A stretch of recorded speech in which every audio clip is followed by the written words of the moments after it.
पूस नदीमध्ये उडी मारून इस्माची आत्महत्या. आत्महत्येचे कारण मात्र अद्याप अस्पष्ट. आज सकाळी 10 वाजताच्या सुमारास पुसद दिग्रस रोडवरील पूस नदीवरील पुलावरून एका इस्माने नदी उडीत मारून आत्महत्या केल्याची खळबळजनक घटना घडली होती. प्राप्त माहितीनुसार शहर पोलीस स्टेशन अंतर्गत येत असलेल्या पुसद दिग्रस नागपूर रोडवरील पूस नदीवरील पुलावरून मोतीनगर येथील रहिवासी आलू वडापावचा हातगाडा चालविणारे व्यावसायिक मुन्ना देवेंद्र उर्फ उमेश खिलोसिया वय अंदाजे 50 वर्ष या इस्माने आत्महत्या करून आपली जीवनयात्रा संपविली. त्याचे आत्महत्येचे नेमके कारण समजू शकले नाही. मृतक इसमास 2 मुले असून विवाहित आहेत, तर दुसरा मुलगा व पत्नी बाहेरगावी राहतात. घटनेची माहिती मिळताच पोलीस प्रशासनासह नगर परिषद प्रशासन घटनास्थळी दाखल झाले होते.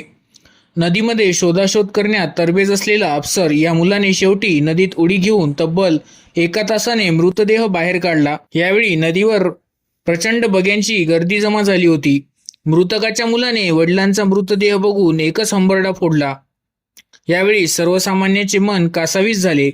या प्रकरणी शहर पोलीस ठाण्यात कायदेशीर प्रक्रिया सुरू होती, तर पुसद येथील उपजिल्हा ग्रामीण रुग्णालयात PM करिता मृतदेह दाखल करण्यात आला होता.